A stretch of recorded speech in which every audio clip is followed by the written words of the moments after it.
Today I'm chatting with Danielle Olivario and Sam Cox, who are based in France and Ireland, and who between them have created a website called Decameron Journalism, which talks to ordinary people about their experience of living through this coronavirus pandemic. Sam and Danielle, thanks for joining me. Thank you. Thank you for having us. So Decameron was a collection of short stories that was written in like the 16th century, I think, if I'm not mistaken. And it was about a group of people, 7 women and 3 men. And it was set during the time of the plague in Florence. So what this group of people do is that they just move out of Florence for a little bit, for like 2 weeks, and they decide to tell short stories to themselves. And a lot of the stories are like, they're funny stories, sad stories, erotic stories, but they always have a little bit, like you always get a tiny bit of sort of like moral from them, I suppose. And when we were kind of thinking about this idea, that's what came to mind, honestly, because again, like our website is a collection of stories that people tell during a plague. So we know each other from college. We were both in the college paper, and I was the features editor when Danielle started writing, and then she took over science writing the next year. So I kind of worked under her then, and then Danielle graduated, and I suppose when this happened, she kind of reached out to me. We stayed friends, and she reached out to me and said that I suppose that she was aware of this time and is looking for a writing project, and did anything kind of take my fancy. And we kind of talked about, well, it would be interesting to collect these stories, and we kind of went from there. And I like the first interview we did was with Grace. I interviewed Grace Healy, who is the friend. She's the sister of a friend who was in South Korea, and I found it kind of bizarre that she was, I suppose, 2 months ahead of us in the timeline compared to Ireland, and being interested to see then, well, how is she getting on, and would she talk to us? Yeah, well, she found it quite jarring at first, because she was saying, you get these texts saying that, well, this person has contracted it in this area.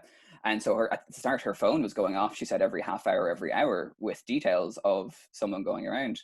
And she described it as almost, quite Orwellian, and especially coming from Ireland, that it was quite jarring. Whereas she was saying a lot of people in South Korea kind of they were fairly okay with this, and they were used to it. And I think for her, it evolved into a comfort thing. Eventually kind of, I suppose, got used to it, and she still seemed aware, but for her the comfort outweighed the I suppose the, not paranoia, but the that fear of being watched. When you go into our website, you will find interviews that we've done with multiple people from all over the world. We've tried to be as diverse as possible in the way that we pick our interviewees and stuff like that. And you just see a sort of when you read them, you see a sort of snapshot of their life as it was when we interviewed them. So how they personally are dealing with the virus, but then also how their country has been dealing with the virus, and how they're finding, the pandemic overall globally. I'm based in Lyon, and the panic and the stress that I was seeing elsewhere, I just wasn't experiencing it myself. I guess the biggest way that the pandemic has changed my routine and stuff like that is when I was asked to start working from home. And obviously the fact that I can no longer go back to Ireland and, visit my family. I've always been a homebody, so I didn't mind working from home at all. It reminded me of my college days. So it actually hasn't been too bad. In fact, I think I talk to my coworkers more, because we need to check on each other on Slack, and like just to get each other caught up on what we're doing, who's on who, but yeah, other than that, it hasn't really affected me too negatively in terms of the work life. So at first I found it quite anxious, and I suppose I'm an anxious person anyway, and then that kind of compounded it, and I suppose I found Decameron quite helpful in that, and like, talking to other people and seeing, and almost, I suppose, getting their perspective, and were they anxious? Was this a shared experience, or kind of what was getting them through it? I suppose as it's gone on, that anxiety's reduced a little bit, or maybe transformed into not being sure where it's going to go from here, and the anxiety's shifted in that way of I'm quite nervous now about how to transition, And even something like going to the shops, I suppose I find quite difficult, just because I it's quite difficult to navigate and to know how to navigate, and different people navigating it differently. It's more complicated now in going back into the world, I suppose. When we were launching the website and we had done the initial interviews, we had about 4 or 5 interviews done, and we kind of looked at this and we said that, okay, they're all very similar. They're all college students, all kind of our age, and said that's not what we want to do. And we ended up kind of slashing some interviews and then saying that, okay, let's try and find other ones. We've tried to do, I think, as broad a range as we can. It's difficult because I suppose just the format of reaching out online and Skype, you tend to get a certain demographic anyway, and trying to work against that is something there. And like, again, even the thing of like someone who's really struggling probably isn't going to have the time to do a Skype interview with me. They don't want to, they're not going to take the time to do that. And being aware of that, of like, okay, well, we don't just want to capture this very kind of affluent and kind of having time to take an hour call with us. And so it's been an active workaround of that. We talked to Ulrich from Germany, they were an elderly couple, and they, were very aware of their own health. They actually met while both being treated for cancer, was how they met, and they're both recovered. But I suppose they were, they were very aware that if they became ill, it could be quite dangerous. And even the husband had gone in, he had become ill with a respiratory disease and was brought into the hospital then. And she said that they brought him in and the door was shut and she was told to go home. And that she kind of had a long drive home then and was so distraught that like she may never see her husband again. And it turns out it was an infection. And they gave him the antibiotics and sent him home after 3 days. We tried to do the interviews first and write it up and double check later, as because our priority was to get as many interviews done as it's happening.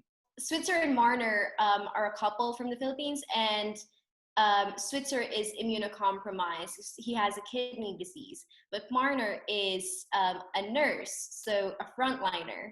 So it became quite complicated trying to work out how Marner can still go to work while trying to protect her husband.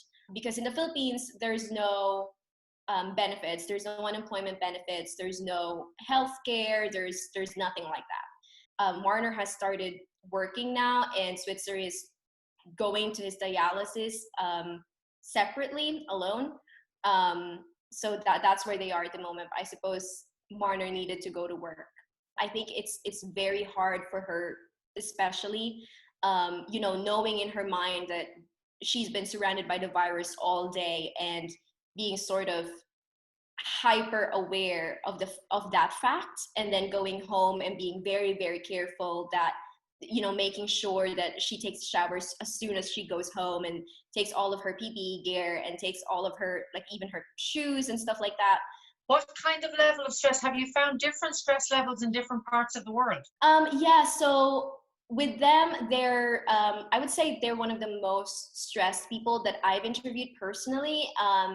But when I interviewed, I interviewed a guy from Hong Kong called Alex, and, he was like working from home. He had a husband, but his husband is not immunocompromised in any way. None of them are working as frontliners and stuff like that.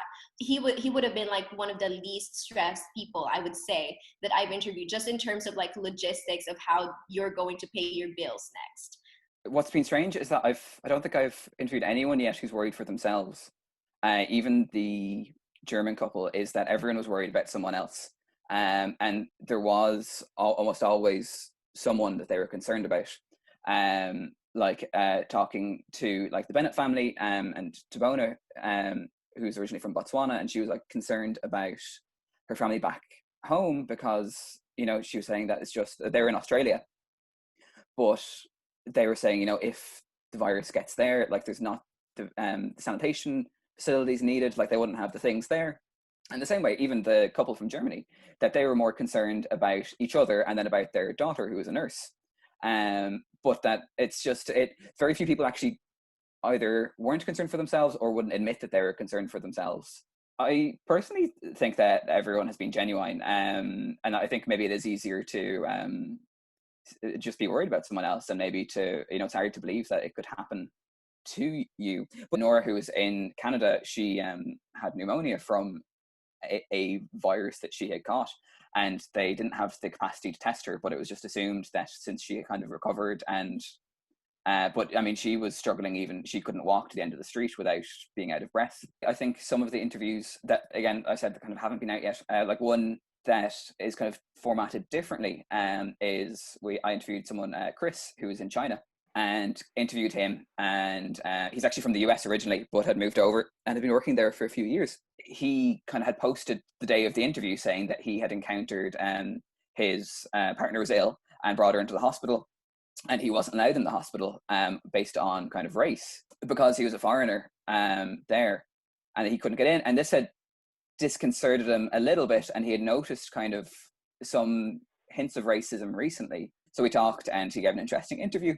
And over the next week or so, he became increasingly distressed, I suppose, with racism in his kind of area, and was quite worried. And I suppose I interviewed him again then a week later. So the finished interview should hopefully be the 2 interviews of him, I suppose, pre-worried, and him saying, oh no, this is fine, and him being quite distressed of saying, okay, well, maybe I need to get out because I'm a bit concerned about some of the behavior that's been kind of directed towards me recently. Most people, they don't quite know. They're waiting and see what happens, how it unfolds and stuff like that. But when I interviewed healthcare professionals, including Marner, and another interview that we haven't yet published of a healthcare worker in the US, in Virginia, she said that she's looking at, later on in the year, like October, November, some point during that. So I was like, gunning for more around this time, which obviously I'm wrong. But yes, healthcare professionals would say closer to the end of the year. Other people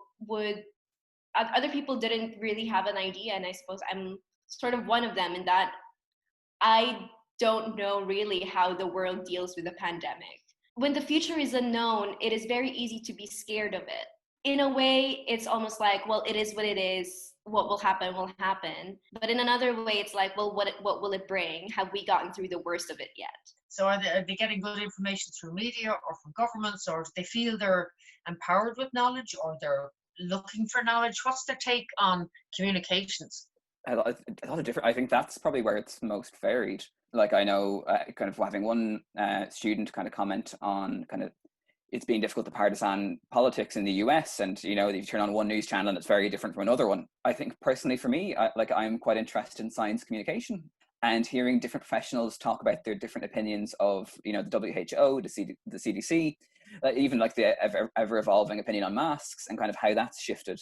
And it was interesting talking to Hong Kong at the very start, and they were insisting that masks are key.